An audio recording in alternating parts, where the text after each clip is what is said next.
je m'appelle Charlotte Burga, on est au domaine de Chambleau, j'ai 27 ans et puis ça fait une année maintenant que j'ai rejoint l'entreprise familiale et que je travaille avec mes parents. On est sur les hauteurs de Colombier dans le canton de Neuchâtel et puis on est à un petit domaine familial où tout est cultivé de manière biologique. Au domaine de Chambleau, on a la chance d'avoir des sols qui sont assez similaires à ceux de la Bourgogne et qui nous permettent de cultiver particulièrement bien le pinot noir. Donc en fait, c'est des sols plutôt argilo-calcaires. Nous, ici même à Colombier, on a une proportion de sable dans nos sols qui est un petit peu plus importante qu'en Bourgogne, donc qui fait des sols globalement qui retiennent un peu moins l'eau qu'en Bourgogne. Mais le pinot noir s'y plaît extrêmement bien et c'est vraiment notre cépage phare. Depuis quelques années, on fait justement 2 pinots noirs parcellaires qui ont pour objectif de montrer la différence d'un sol à l'autre avec un cépage similaire. Et puis voilà, quel type de sol donnerait un pinot noir peut-être un petit peu plus concentré et puis quel type de sol donnerait un pinot noir plutôt plus léger.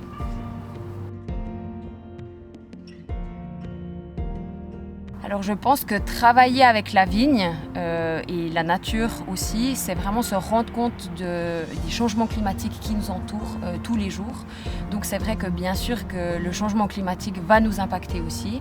Et puis quand on plante la vigne, eh bien, c'est une réflexion qu'on a pour les 30 prochaines années. Donc il y a pas mal de choses à anticiper. Mais on a la chance d'avoir des instituts de recherche qui font un grand travail pour nous. Et puis c'est clair qu'on va plutôt opter vers des cépages qui seront plus tardifs et puis avec des climats plus chauds qui s'adapteront bien à cette hausse des températures.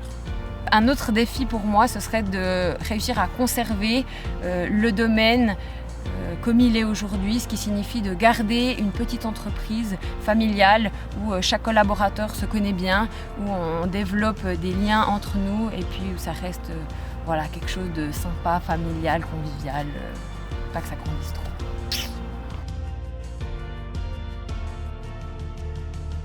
Depuis toujours, le bio a été quelque chose de très important pour nous et une réflexion au centre de toutes nos décisions et déjà pour mon papa il y a bien des années.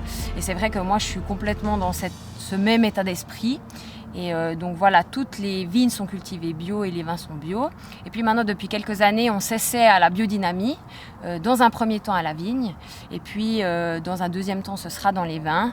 Donc ça, c'est vrai que c'est un peu mon objectif et ma vision à moyen terme, je dirais, c'est de diminuer encore la patte du vigneron en fait sur les vins à la cave et puis de laisser la nature s'exprimer au mieux et de l'écouter un maximum.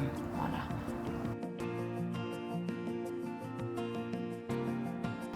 Alors, mon cœur balance. Je dirais en premier lieu, j'aurais envie de dire un pinot noir parce que c'est quand même mon cépage préféré et c'est ce qui a guidé tous mes voyages autour du vin. Quand j'ai bossé à l'étranger, c'était toujours dans des régions spécifiques pour le pinot noir. Donc pinot noir à fond, donc je dirais le pur sang, qui est quand même le pinot noir gros plaisir du domaine. Voilà, qui est un joli vin de garde. Et j'ai quand même envie de dire mon petit côté neuch, le non filtré, quand même gros vin un peu plus d'apéro et plus simple, mais c'est une bouteille qu'on aime toujours déboucher. La cuvée Charlotte, présentée par Charlotte, mais pas créée par Charlotte. C'est mon papa qui a créé ce vin l'année où je suis née, en fait. Il avait décidé de faire un pinot noir barrique. Donc voilà, c'est un assemblage de différentes parcelles. Et puis c'est un joli pinot noir fruité et barriqué qui peut se garder plusieurs années. Et puis en termes d'accords mets vins, je suis pas une grande cuisinière, mais j'adore les produits bruts et de la région. Donc je dirais d'aller chez le boucher de la région, puis de prendre une jolie côte de bœuf, juste avec un peu de gros sel, et puis quelques légumes du marché, et ce sera top.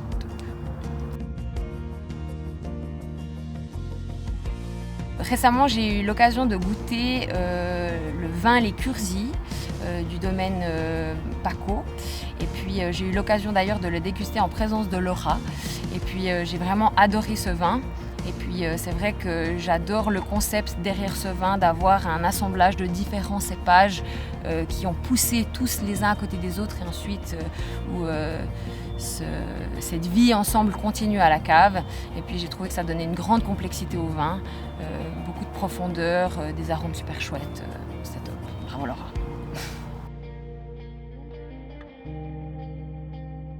Alors, premier vœu, on a toujours parlé de construire une cave sous le jardin. Donc ça, gros rêve, gros kiff. Donc si on pouvait faire ça, ce serait trop bien. Deuxième gros kiff, je pense continuer d'être entourée de mon père toute ma vie. S'il pouvait ne jamais partir et toujours être là pour me soutenir, ce serait vachement cool. Et puis, troisième, mais je pense que je partirais sur le budget illimité pour me faire des gros kiffs et m'acheter des bouteilles excellentes.